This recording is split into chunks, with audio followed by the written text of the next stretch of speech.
నమస్కారం. పవిత్ర వృక్షాలు కార్యక్రమానికి స్వాగతం.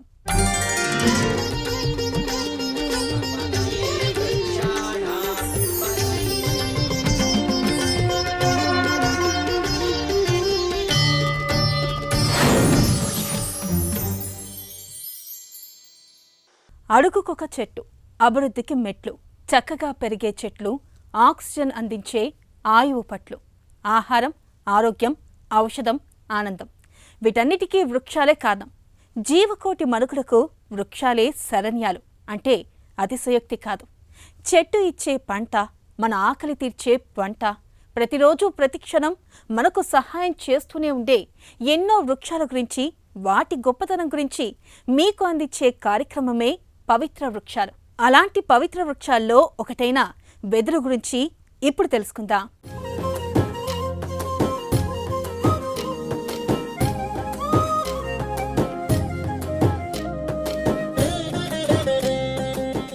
వెదురు చెట్టు అనడం కన్నా బ్యాంబూ చెట్టు అనడం అంటే అందరికీ చాలా బాగా అర్థమవుతుంది.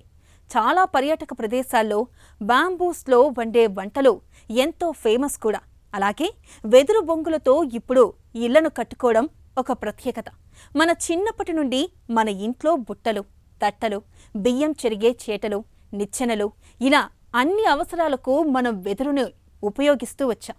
35 అడుగుల ఎత్తు ఎదిగి ఎంతో అందంగా విస్తరించే ఈ వెదురు చెట్లలో 75 జాతులు, 1000కి పైగా రకాలు ఉన్నాయి.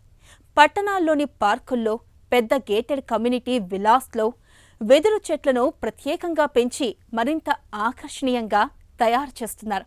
అందమైన ఉద్యానవన వృక్షంగా మనం భావించే వెదురు చెట్టు ఆధ్యాత్మికంగా ఎంత పవిత్రమైనదో ప్రముఖ ఆధ్యాత్మికవేత్త శ్రీ కాకునూరి సూర్యనారాయణ మూర్తి గారు ఎంతో స్పష్టంగా వివరించారు. చూసేద్దాం. శ్రీరామ జయం. అమృత వృక్షాలు అనే అంశానికి స్వాగతం. మొక్క, వృక్షం, మహావృక్షం, పవిత్ర వృక్షం, అమృత వృక్షం. యథా వృక్షస్య సంపుష్పితస్య. ఆ వృక్షం ప్రవహించే నీటిని స్వీకరించి, విసరే గాలిని గుర్తించి తన ఊరికిని తాను కాపాడుకుంటుంది. మనకు ఆరోగ్యాన్ని, ఐశ్వర్యాన్ని అందిస్తుంది. ఆరోగ్య ఐశ్వర్యాలను అందించడంతో పాటుగా ఆనందాన్ని చేకూరుస్తుంది. ఈ మూడింటిని వివిధ సందర్భాలలో అందించేటటువంటి చెట్టు వెదురు చెట్టు. ఒక రకమైన గడ్డి జాతికి చెందిన ఈ వెదురు చెట్టు ప్రస్తావన శ్రీరామాయణంలో మనం చూడవచ్చు. కిష్కింధకాండలో సీతాన్వేషణ నిమిత్తమై సుగ్రీవుడు వానరులను 4 దిక్కులా పంపించేటటువంటి సమయంలో శతవలి అనే ఒకానొక వానర వీరుడి నేతృత్వంలో లక్షలాది మందిని, వానరులను ఉత్తరం వైపుగా సీతాన్వేషణ కోసం పంపించేటటువంటి సందర్భంలో ఆ శతవలికి మరూద, కలశ ఇత్యాదిగా గల దేశాలలో ఈ మొక్క చాలా విరివిగా కనిపిస్తోంది. వెదురు మొక్క అనే ప్రస్తావనను మనం శ్రీరామాయణంలో చూడవచ్చు. ఇక భారతానికి సంబంధించి గమనించినప్పుడు భారతంలో ఏమున్నది అన్నప్పుడు 18 పర్వాల పేరు ముందుగా జ్ఞాపకం వస్తాయి. ఆది పర్వము, సభాపర్వము. పర్వము అన్న పదమే వెదురుగడ కణుపు, చెరుకుగడ కణుపు. సారం పర్వణి పర్వణి, వంశిన్ వంచి మృణాళములు మెలిచి పక్వద్రాక్ష పండించి అంటారు రాయపల్లి సుబ్బారావు గారు. వంశీ వెదురు. ఎక్కడ కృష్ణ పరమాత్ముడు ఉంటాడో ఆ కృష్ణ పరమాత్ముడి చేతిలో వేణువు మనం గమనిస్తూ ఉంటాం. ఆ వేణువు వెదురులో నుంచి ఉద్భవించిందే. అద్భుతమైన రచనాత్మక శక్తి గల రమణ గారు, బాపు ద్వయం ఒకానొక కథనం చేసే సమయంలో ఆ కథ పేరు వంశీ.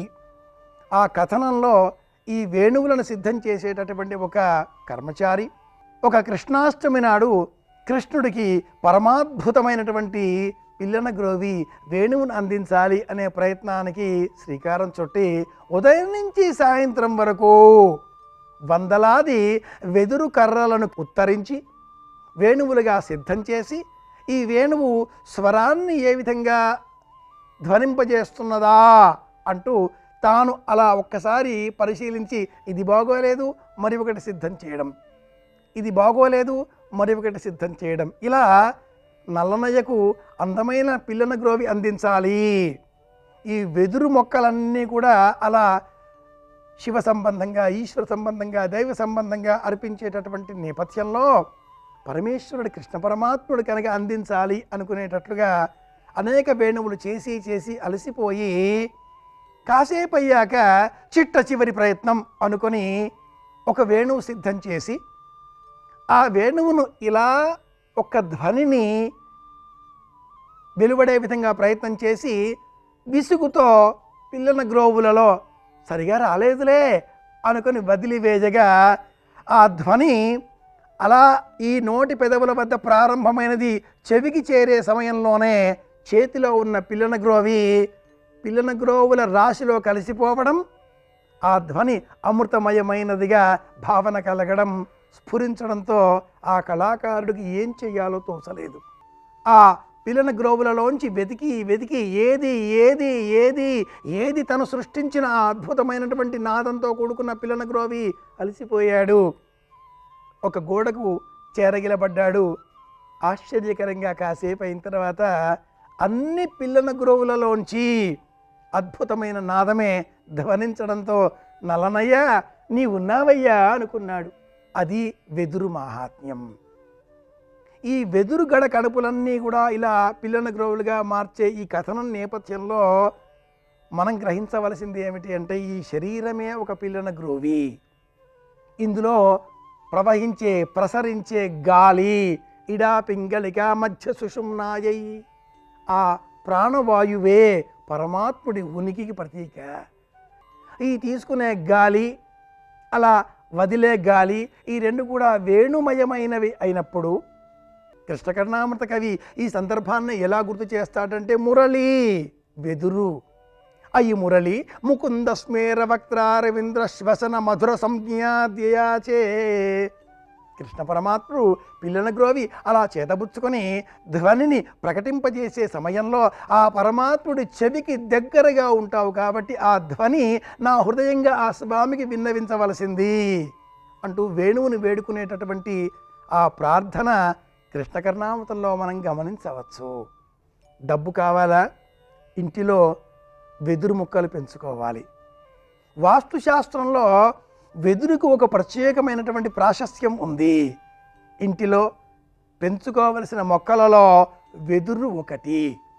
ఏ ఇంటిలో అయితే ఆగ్నేయ దిగ్భాగంలో, ఇంటిలో కావచ్చు, ఆవరణలో కావచ్చు, మేడపైన కావచ్చు, బాల్కనీలో కావచ్చు, చివరకు మన కార్యభారం నిర్వహించే నిమిత్తమై ఏర్పాటు చేసుకున్న మేజాబల్లా టేబుల్, ఆ టేబుల్ మీద కూడా ఈ మొక్కని ఈనాటి కాలంలో ఇంటిలో కూడా పెంచుకునే విధంగా ఆధునీకరించిన నేపథ్యంలో నీళ్లల్లో కూడా ఈ గడ్డి జాతికి సంబంధించిన మొక్క ఎదుగుతుంది కనుక ఒక చిన్న నీళ్ల కుండీలో గాజు బుడ్డి, అందులో కాసింత నీరు, అందులో కూడా ఈ వెదురు మొక్కను పెంచుకునే ఏర్పాట్లు ఆధునిక జీవన సరళిలో వచ్చేసాయి. కాబట్టి ఈ విధంగా చూసినా కూడా ఇంటిలో వెదురు మొక్క పెంచుకున్నట్లయితే ఆ ఇంటిలో ఉండేటటువంటి వారికి అఖండమైన ఐశ్వర్యం వచ్చి చేరుతుంది అని వాస్తుశాస్త్ర ప్రమాణం. అలాగే ఇంటిలో వెదురుతో చేసిన కేన్ కుర్చీలు, కేన్ సోఫాలు, పుస్తకాలు అమర్చుకునే నిమిత్తమై కేన్ వెదురుతో చేసినటువంటి అల్మేరాలు, ఇవన్నీ కూడా ఈనాటి కాలంలో మనం గమనిస్తున్నాం. ఇవన్నీ మనకు రావాలి, ఉపయోగకరంగా ఈ వస్తువులన్నీ మనం వినియోగించుకోవాలి అంటే మూలం వెదురు మొక్కలు పెంచాలి.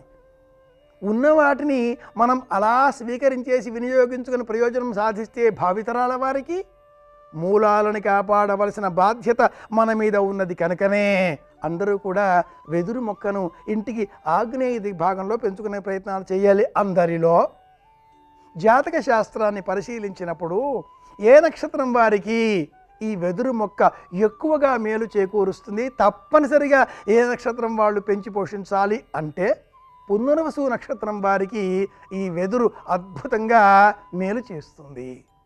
పునర్వసు నక్షత్రం మిథున రాశి, కర్కాటక రాశి.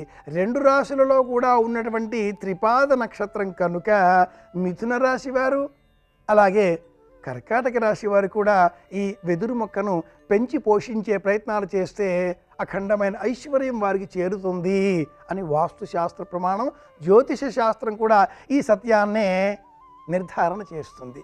అయితే ఇంటిలో స్థలం లేనప్పుడు ఇంటి కిటికీ ఆ పెరిగేటటువంటి వెదురు కారణంగా వచ్చే గాలి ఆగిపోతుందేమో, ఇంటికి లోనికి గాలి రాకుండా వృక్షవేధ అని వాస్తుశాస్త్రం కూడా ఒక ఇబ్బంది కలిగించే నియమాన్ని సూచిస్తుంది. ఇంటికి ఎదరగా వృక్షం ఉండకూడదు, ఈ పక్కలో ఆ పక్కలో లేదా అవిమూలలలోనో ఉండాలి. అంతేగాని ఇంటిలోనికి గాలి ధారాపాతంగా వచ్చే నిమిత్తమై ఏర్పాటు చేసుకున్న కిటికీకి అడ్డంగా కానీ తలుపు అడ్డం కానీ ఉండకూడదు. కనుక అవిమూలలలోనో పెంచుకునే ప్రయత్నం చేయాలి. అలా కుదరని వాళ్ళు చేయవలసిన పరిహారం ఏమిటి అంటే వెదురు మొక్కను మొక్కల పెంపకం పైన అభిరుచి గలవారికి దానం ఇవ్వాలి.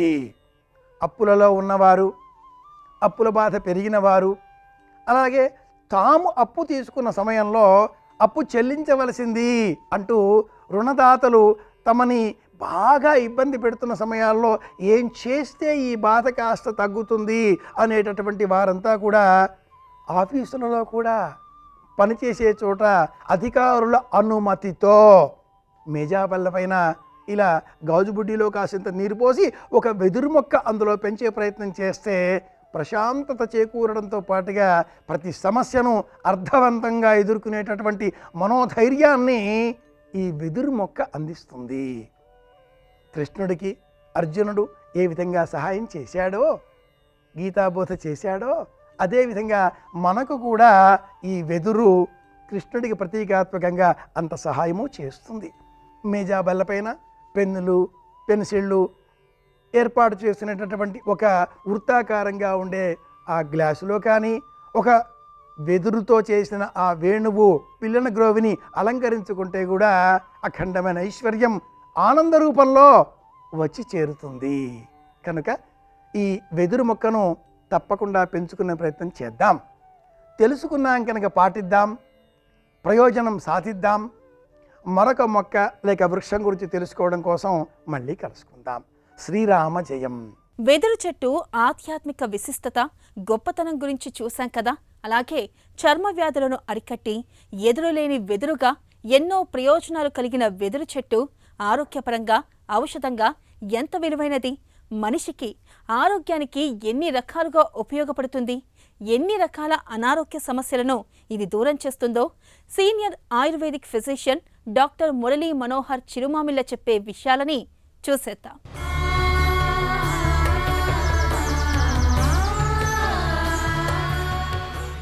నమస్కారం. ఔషధ వృక్షాలు విభాగంలో మనం తెలుసుకోబోతున్న అద్భుతమైన చెట్టు వెదురు.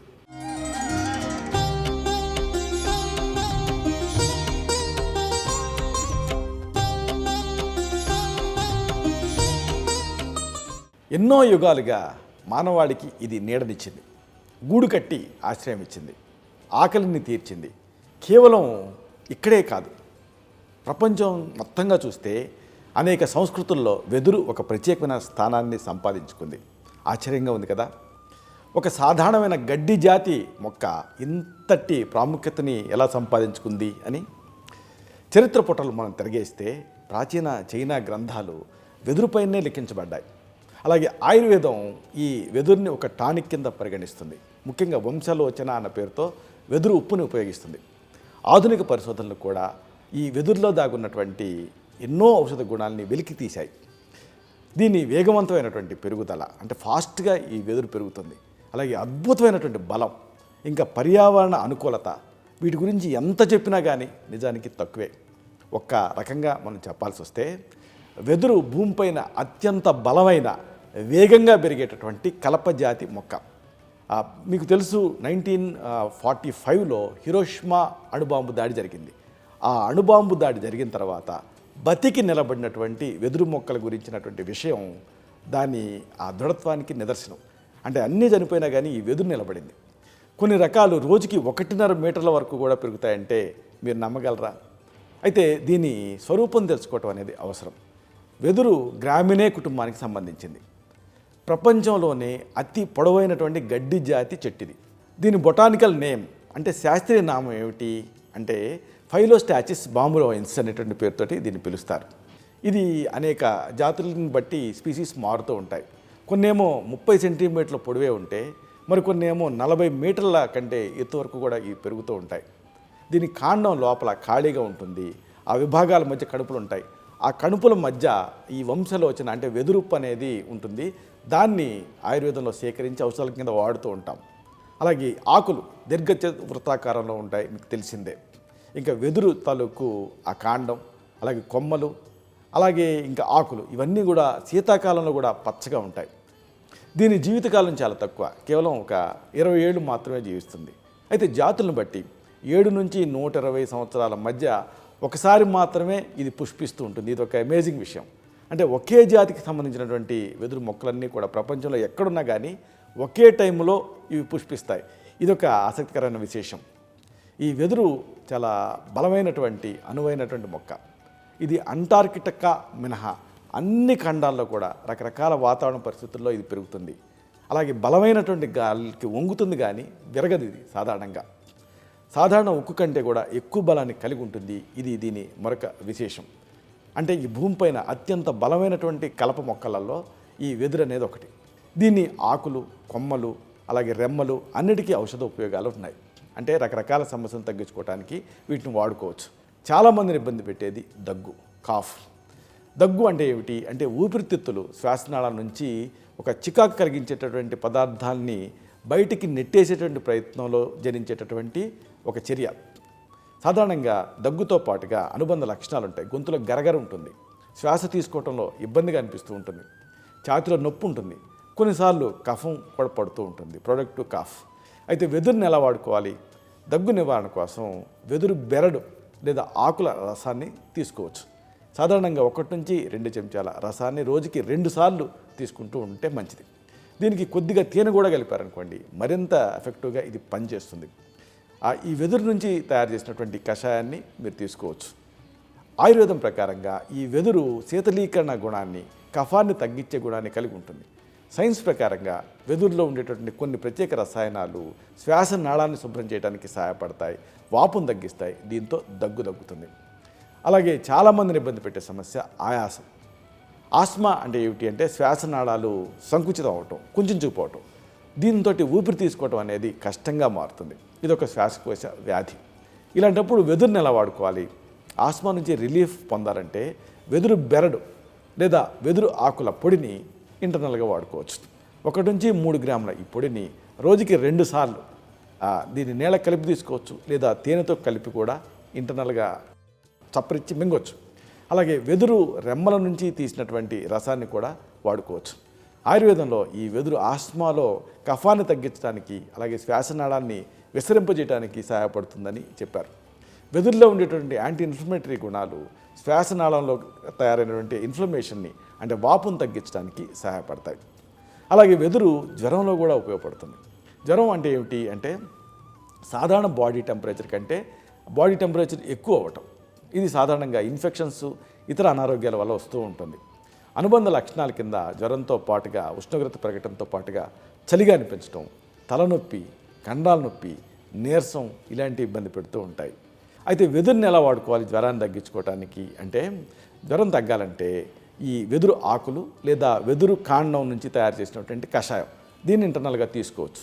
20 నుంచి 30 మిల్లీలీటర్లు అంటే 1 టేబుల్ స్పూన్ నుంచి 2 టేబుల్ స్పూన్ల కషాయాన్ని రోజుకి 2 లేదా 3 సార్లు తీసుకుంటే జ్వరం తగ్గుతుంది. వెదురులో ఉండేటువంటి యాంటీపైరెటిక్ గుణాలు శారీరక ఉష్ణోగ్రతను తగ్గించడానికి సహాయపడతాయి. ఆయుర్వేద ప్రకారంగా ఇది శరీరంలో ఉండేటువంటి వేడిని తగ్గించి చల్లదనాన్ని కలిగిస్తుంది. ఇంకా ఊపిరితిత్తుల వాపు, ఇది కూడా మనం కామన్గా చూస్తూ ఉంటాం. ఊపిరితిత్తుల వాపు అంటే ఏమిటి? ఊపిరితిత్తుల కణజాలాల్లో జరిగేటటువంటి ఇన్ఫ్లమేషన్ ప్రక్రియ. ఇది రకరకాల ఇన్ఫెక్షన్స్ వల్ల కానీ ఇతర కారణాల వల్ల కానీ ఇది వస్తూ ఉంటుంది. ఇలాంటప్పుడు వెదురుని ఎలా వాడుకోవాలి?